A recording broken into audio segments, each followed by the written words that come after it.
This week we're doing chapter 14, and I think the slides do a pretty good job of walking you through the history of DNA and how they have discovered the properties of DNA.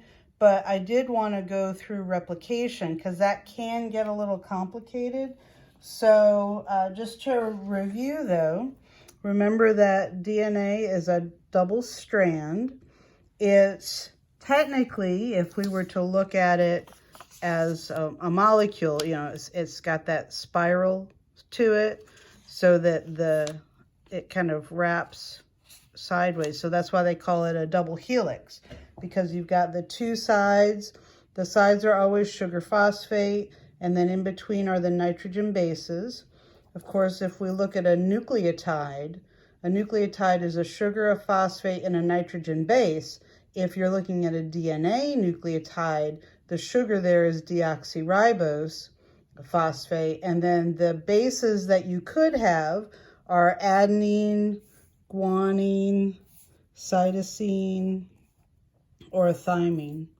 And those are distinct molecules. They are each individual. They can't change into anything else. If you were talking about RNA is just a single strand, right? And the nucleotide for RNA has a ribose in here for the sugar, a phosphate, and then nitrogen bases. And then, of course, in RNA, there is no T option for the nucleotides. There's a uracil, U. So just kind of the differences there. Now, as we do replication, remember that the purpose here, if we're going to go through and make another cell, we need to have a copy of the DNA for that new cell to have. And so that's what replication does. It makes a copy of this DNA so that any future cell will have an exact copy. I mean, that's what we want. Otherwise, you've got a mutation, and that could be good, that could be bad, or it actually might not have any effect. So the molecules we're going to need, the enzymes we're going to need are helicase, we're going to need DNA polymerase, DNA ligase, topoisomerase, and DNA primase. And you notice all those aces because they're enzymes, which just means that they're protein molecules that have a very specific function here. They have a very specific job. All right, so the first thing, if we're going to make a copy of this DNA, is we need to unwind it. And so, you know, it has to go from this kind of spiral to flatten out. And so the job of topoisomerase is, once it kind of flattens out, to hold it flat. So it can lay out like this. So topoisomerase is going to sit here and hold it so that it's flat. The first one we're going to need, now remember, these two are distinct halves, right? This is a nucleotide and this is a nucleotide, but they're actually held together by a hydrogen bond. And so in order to separate those two, we need to break it with the helicase. So the helicase comes through and breaks those bonds, a little hard to do with paper here, and by breaking those hydrogen bonds, allows the two sides to separate. So that's what helicase does. It just flies through here and releases the hydrogen bond here. So now that the two sides are separating, and let me just go through my helicase a little bit more here. Let's just pretend that those are separating right here. All right, so right here where they're starting to separate, that's called the replication fork. That's just the name of it. And so now that we've got these nucleotides unmatched, theoretically we could go through and start doing the addition. Now the thing with these new additions, notice, and I didn't point this out before, that there's a definite direction here, right? There's a 5' end and a 3' end. And there's the opposite side goes the other way. So it's called anti-parallel. 5' to 3, 5' to 3', 5' to 3'. And you can see that in the shape. See how this side is upside down compared to that. So this is called anti-parallel in terms of the structure. Well, because of that directionality, when we go to add in our new nucleotides, there's a directionality to that. So let me set my helicase back here to where we haven't opened it yet. All right, so the new nucleotides get added by DNA polymerase. And DNA polymerase will add the new nucleotides in the 5' to 3' direction. That's the only direction it can go, 5' to 3'.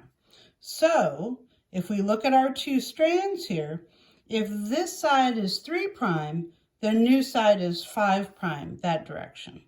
If this side is 5', this side is 3'.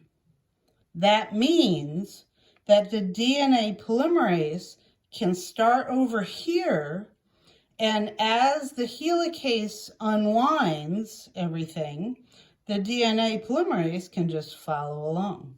So the DNA polymerase will sit here and say, okay, that's a T, so I need to add an A. And then it goes to the next one, right? It can read that that's a C, so it's going to look for a G. There are just nucleotides, free nucleotides here in the nucleus. Remember, we're in the nucleus. This is an A, so we're going to add a T. The DNA polymerase locks that in place. Reading next, we have a G, so it's going to add in a C. And the DNA polymerase can just add it in one direction here, no problemo. But the problem is over here, because we can only add it 5 to 3. And the helicase has only gotten to here. So it's only, that's as far back as we can go. So that means that this side is going to be added in pieces. And so what happens is that this DNA primase, it will land on, I mean, remember, this is zipping along. So the DNA primase will land here where the helicases open it up at that moment, and it'll lay down an RNA primer, okay? And that's just a signal to the DNA polymerase that says, hey, start here. So the DNA polymerase knows to look for the RNA primer, and it knows to start there. And now it can add in this direction. So if that's an A, we're going to look for a T. If this is a C, we're going to look for a G. I'm going to add in a G. If this is a T, we're going to add in, where's my A's? We're going to add in an A. Going down to G, we're going to need a C. And then next to an A, we're going to need a T.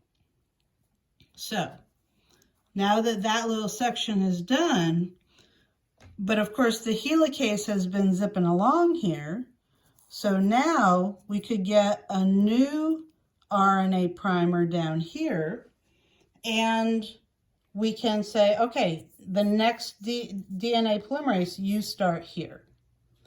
These are called Okasaki fragments, right? Because this side is always going to be done in chunks, because it can't get past that helicase. Whatever is past the helicase, we can't start up here. We got to start where it's opened up. And so this side will always be done in pieces called Okasaki fragments. That's named after Doctors Suniko and Reiji, I'm probably not saying that right, Okasaki, who were, they were the ones that figured that out. They were the ones that figured out that the DNA is not added evenly. This side can be complete. So this is called the leading strand. This is called the leading strand. So this leading, ooh, that's terrible. That's the leading strand. This over here is called the lagging strand. So we have a leading strand that is able to be added in one piece as a unit because it's going from 5 to 3 prime. This lagging strand over here is composed of Okasaki fragments. Because of that 5 to 3 prime limitation, it can only be added a little bit at a time. So this is called the lagging strand. This is called the leading strand. All right, now, because of those fragments, we're going to need DNA ligase to come back through and just kind of seal all of those together, right? So whatever this Okasaki fragment is, the DNA ligase will come back and seal it together. And then these new strands will start to coil again because they're new copies, and they'll be good to go. This is called semi-conservative replication because each of the new strands is half old, half new. Half old, half new, or, you know, the original and new. So that's semi-conservative replication. There's a slide that you've got that talks about, you know, what were the 3 possibilities?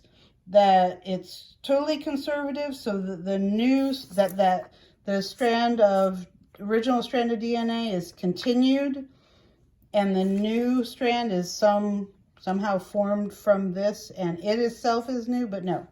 It's semi-conservative replication, anti-parallel direction because of the 3 to 5 prime direction. And once this is done, once all of these enzymes have done their job, we will have 2 exact copies, hopefully, of the DNA. All right, I hope that helps.